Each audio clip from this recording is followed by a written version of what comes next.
हरियाणा के सिरसा में पूर्व विधायक लक्ष्मण दास अरोड़ा की तीसरी पीढ़ी यानी कि नाती गोकुल सेतिया ने आज कांग्रेस ज्वाइन कर लिया है। गोकुल सेतिया के कई दिनों से कांग्रेस में शामिल होने के कयास भी थे। वो कई दिनों से दिल्ली के चक्कर भी काट रहे थे। उनकी ज्वाइनिंग से साफ है कि कांग्रेस सिरसा से उनको विधानसभा में उम्मीदवार बना सकती है। गोकुल सेतिया 2019 में निर्दलीय चुनाव लड़कर गोपाल कांडा को कड़ी शिकस्त दे चुके हैं और मात्र 602 वोट से वो हार गए। गोकुल सेतिया को उम्मीद थी कि अगर वो कांग्रेस से टिकट ले आएंगे तो कांडा को टक्कर देने में आसानी हो जाएगी। अब आपको बता दें कि गोकुल सेतिया का परिवार पुराना कांग्रेसी है और उनके नाना लक्ष्मण दास अरोड़ा कांग्रेस में ही थे और 5 बार विधायक रहे।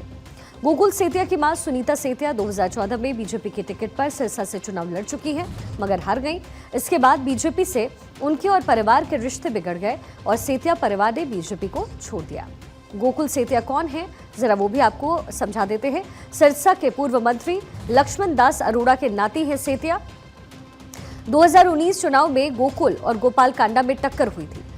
गोकुल सेतिया सिर्फ 602 वोट के अंतर से चुनाव हारे थे।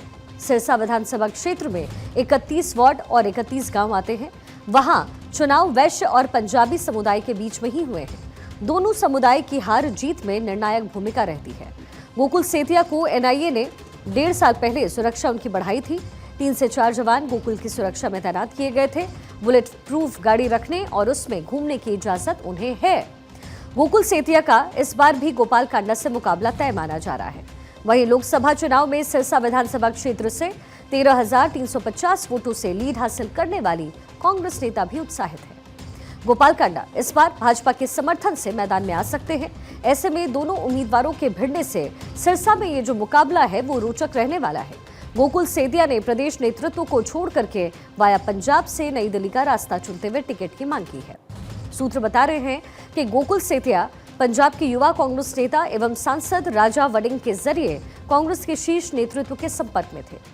आज दिल्ली में नेता प्रतिपक्ष भूपेंद्र सिंह हुड्डा, हरियाणा कांग्रेस प्रभारी दीपक बावरिया, हरियाणा कांग्रेस के प्रदेश अध्यक्ष उदय भान और स्क्रीनिंग कमेटी के अध्यक्ष अजय माकन के नेतृत्व में सेतिया कांग्रेस में शामिल हुए। आपको बता दें, गोकुल सेतिया ने नाना पूर्व मंत्री लक्ष्मण दास अरोड़ा 1970 के दशक से ही कांग्रेस के साथ थे। 5 बार एमएलए रहे, 4 बार वो मंत्री रहे। सिरसा से सबसे ज्यादा बार एमएलए और मंत्री रहे।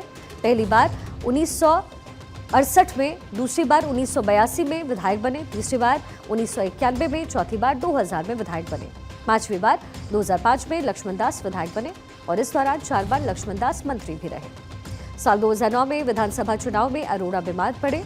लक्ष्मण दास अरोड़ा को उस वक्त 30,000 वोट मिले। इसके बाद 2014 में उनके परिवार ने कांग्रेस को छोड़ दिया। कांग्रेस में गोकुल सेतिया की राह अभी आसान नहीं है। यहाँ पर पिछला विधानसभा चुनाव लड़ने वाले स्वर्गीय होशियारी लाल शर्मा के पुत्र राजकुमार शर्मा और पौत्र मोहित शर्मा भी टिकट के लिए जोर आजमाइश इस समय कर रहे हैं। वहीं इनेलो और जेजेपी छोड़ करके कांग्रेस में आए अमित चावला भी भूपेंद्र हुड्डा के सहारे टिकट के लिए दौड़ धूप कर रहे हैं। नवीन केडिया, वीरभान मेहता और स्वर्गीय होशियारी लाल शर्मा पिछले चुनाव में जमानत बचाने में कामयाब नहीं हो पाए। एक बार फिर से कांग्रेस के यही नेता चुनावी मैदान में उतरने के लिए अपने अपने आकाओं की हाजिरी लगा रहे हैं। ऐसे में गोकुल को अपनों से ही कड़ी चुनौती मिल सकती है। गोकुल सेतिया की एंट्री के बाद कांग्रेस नेता राजकुमार शर्मा ने समर्थकों की अचानक बैठक भी बुला ली है।